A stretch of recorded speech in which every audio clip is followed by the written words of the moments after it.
Escritura sobre lo que sucederá cuando el Mesías o cuando el tronco de Jesé florezca sobre la faz de la tierra. Son muchas figuras que a mí siempre me llaman la atención. Entonces, por ejemplo, dice: habitará el lobo con el cordero, el leopardo se tumbará con el cabrito, el ternero y el león pasarán juntos, la vaca pastará con el oso, las crías se tumbarán juntas, el niño de pecho retosa junto al escondrijo de la serpiente, y el recién destetado extiende la mano hacia la madriguera de la espina. Es muy gráfico esta lectura de este profeta. Y entonces se supone que eso es lo que sucede, lo que tendría que haber sucedido cuando vino el Mesías, cuando nació el Mesías, cuando el Mesías estuvo sobre la tierra. Pero entonces uno se pregunta, ¿cuándo sucedió esto? Porque pues lo que sucedió fue todo lo contrario. Apenas nació Jesús, Herodes enseguida con sus ejércitos a perseguirlo. A medida que iba creciendo, iba generando problemas. Ni qué hablar cuando empezó la vida pública de Jesús. Como que la vida pública de Jesús generó todo lo contrario. Pero ¿qué es lo que pasa? Que esta profecía del profeta Isaías se está cumpliendo, se ha cumplido, se viene cumpliendo, pero no se ha realizado en plenitud. Se sigue cumpliendo aún hoy.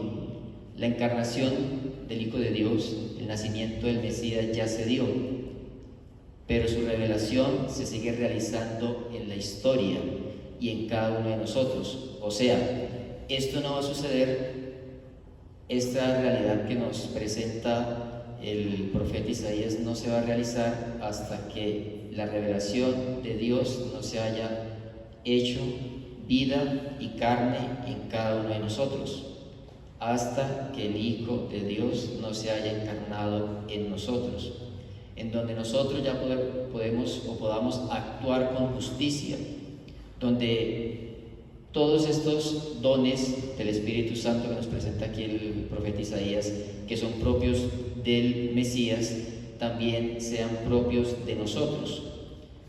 Decían los padres de la iglesia, por allá los primeros sabios, ahorita mencionaré un poco sobre los sabios. Los primeros sabios de la iglesia decían que Dios se ha hecho hombre para que el hombre se haga Dios. Dios se ha encarnado en la carne humana para hacer que el hombre se eleve hasta Dios. Es decir, a nosotros nos corresponde también hacer carne, nos corresponde también apropiarnos, vivir como vivió Jesús, pero también sus actos, sus acciones, sus sentimientos, asimilarlos en nuestra vida.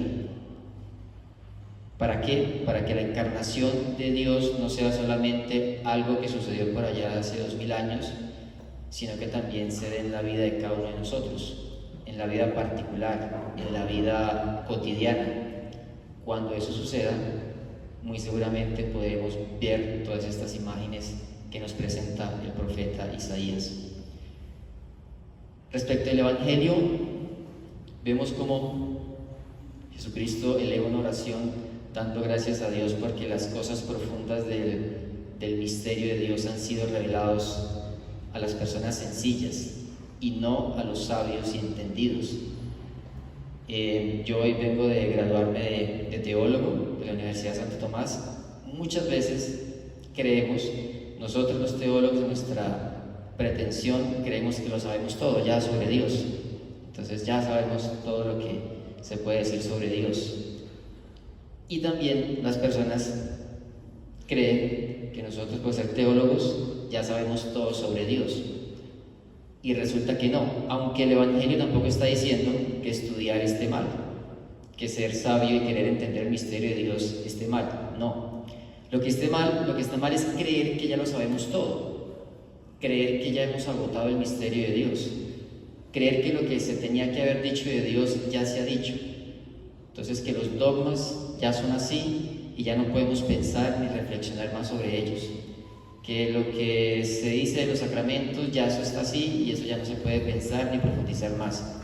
Inclusive nosotros en nuestra misma vida espiritual podemos pensar que si de pronto alguien viene a decirnos algo sobre Dios, nosotros como que no, yo ya lo sé, porque yo llevo muchos años en la iglesia, he escuchado a muchos padres, sacerdotes, y ya yo sé lo que tengo que saber.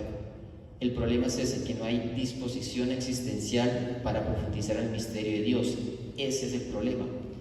Los humildes y sencillos son los que siempre están dispuestos a aprender más, los que siempre quieren saber más, los que saben que no lo pueden captar todo, que no lo comprenden todo, y menos aún el misterio de Dios, que es inagotable.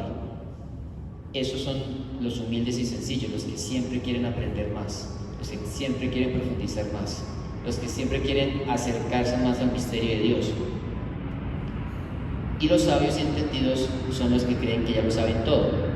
El sabio y el entendido no es solamente el que ha estudiado, sino el que cree que ya lo sabe todo, que ya es un sabio y un entendido y ya no tiene nada más que aprender, nada más que conocer.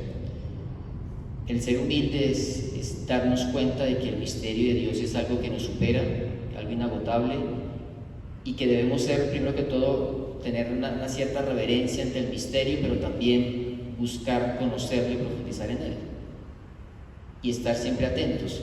Y eso, como digo, no es que esté mal estudiar, al contrario, lo que está mal es creer que lo sabemos todo, es saber que no lo sabemos, que no tenemos conocimiento profundo y que queremos conocer más el misterio de Dios y queremos acercarnos a Dios. Y entonces es también disponernos para escuchar lo que el otro tenga que hablar de Dios. La experiencia, también nosotros tener la capacidad y atrevernos a hablar de nuestra experiencia de Dios, porque muchas veces queremos que los demás nos cuenten, pero nosotros nunca nos atrevemos a hablar también de lo que nosotros vivimos, de nuestra experiencia de Dios. Es también disponernos a escuchar, pero también a hablar sobre Dios. No sé cuántas conversaciones tenemos a lo largo de nuestra vida, de nuestra semana, de nuestros días, cuando o en qué momento también hablamos de Dios, de nuestra experiencia de Dios, cuando nosotros compartimos nuestra experiencia de Dios, y también cuando nosotros nos disponemos a escuchar la experiencia de Dios del hermano, que también es válida como la nuestra. Entonces pienso que esa también es la invitación del Evangelio, a ser humildes, a estar atentos también a esos encuentros cotidianos que podemos tener con Dios, pero que no, como no estamos atentos, como no somos humildes, dejamos pasar esas revelaciones, pequeñas revelaciones de Dios en nuestra cotidianidad. Es estar dispuestos existencialmente para ello y también estar dispuestos a hablar de Dios, a compartir nuestra experiencia con nosotros, a no que no nos dé pena ni miedo.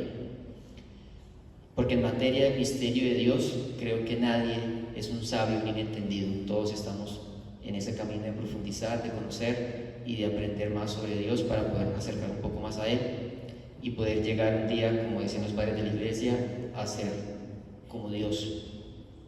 Gloria al Padre, al Hijo y al Espíritu Santo, como era en el principio, ahora y siempre, por los siglos de los siglos. Amén.